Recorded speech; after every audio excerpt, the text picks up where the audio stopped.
Forum every Tuesday. That's the whole point of the training. Okay, we have Boy Solomon and after that train for authorized. So that there's the issue. Is it called Regional Director of the Bureau of Internal?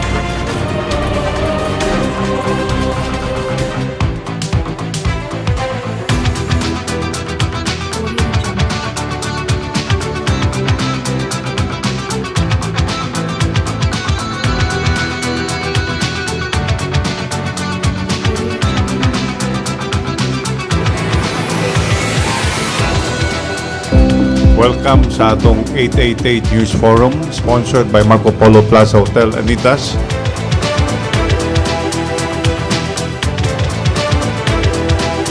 It all began on August 8, 2006, when Cebu-based prominent individuals joined forces to produce a weekly program that would tackle current local, national, and international issues. We were successful in Manila and Cebu.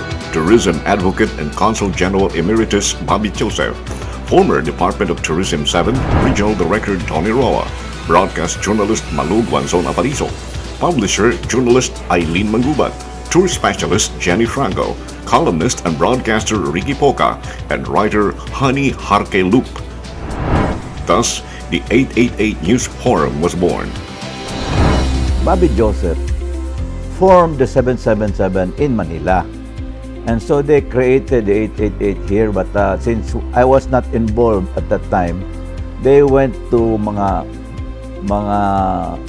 hotels and groups and organizations and hinahinay. So it did not really start as quickly as the way it's done on a weekly basis this time. No? For me, 888 has become what you call a normal, kung sa Binisaya pakapihan or Tagalog kapihan, because the problem with many media people is they want to go to a place where there is always a meeting with coffee during a press con. But unfortunately, not everybody has a press con on Tuesday.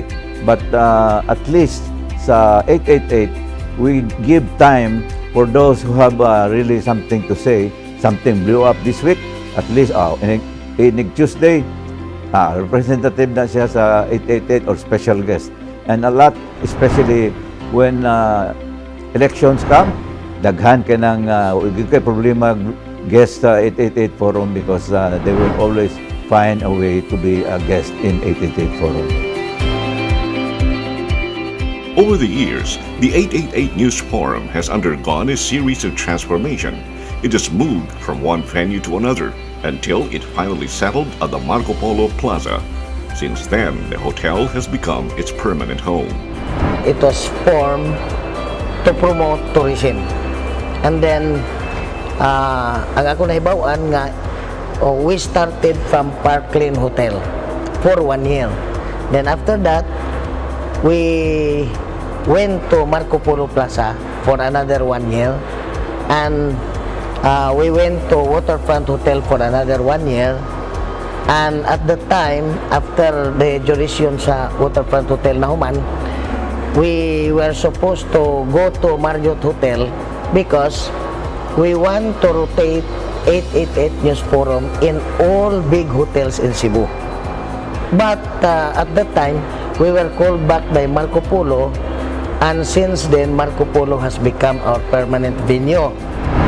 So at that time, di kay ko kabisado until I got involved in MyTV, and I've heard that this 888 was being done in Marco Polo pero YTV.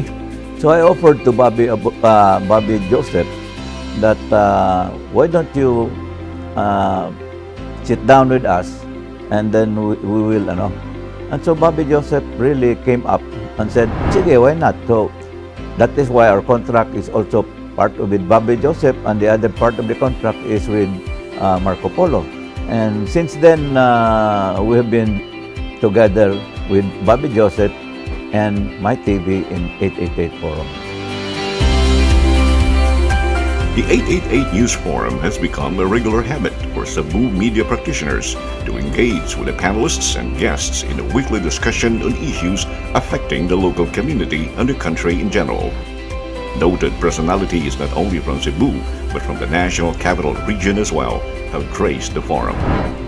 Well, the prominent guests are those who come to Cebu and have very important things to say. For instance, when yung na senador, they would come and they would ask if it's possible, especially when they come on a weekday, chances are they come on a Tuesday, so they are guests in our 888 forum. We invited politicians, we invited former Senator Bongbong Marcos, we invited former Congressman and now Ilocos Norte Governor Jaime Marcos, we invited Senator Dick Gordon, uban pa, daghang mga senators, mga congressmen, governors, government officials, businessmen, and even the ordinary people ning guest sa 888 News Forum, and that may be the reason why we received several awards from both private and government institutions, including the Cebu City government, for making this 888 News Forum a venue of free expression. Columnist, professor, and broadcaster Ricky Ramapoca was the forum's regular host. However, the need to have an alternate host was felt when Ricky had become ill, and hosting the forum on a weekly basis had slowly taken its toll on him. At that time, Ricky was, it was Ricky who started it, but sometimes even Choy Torralba would come in, and then Eli Baquero would come in, but then ang baguan si Attorney Paul Cominal. But it was Ricky originally. Ricky Poca was really the regular host. No, after 4 years, they hired me as alternate host and overall coordinator. Ricky Ramapoca passed away on December 26, 2017. He was only 58 years old. But he left an indelible mark upon his peers, especially his colleagues in the 888 News Forum.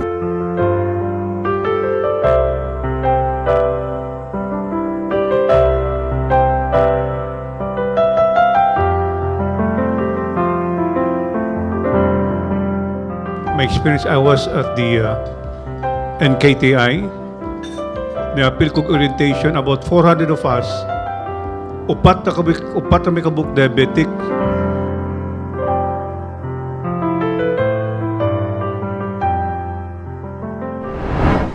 I remember Ricky as a Juan Mangod. He was the professor of my son in, I think, his law studies.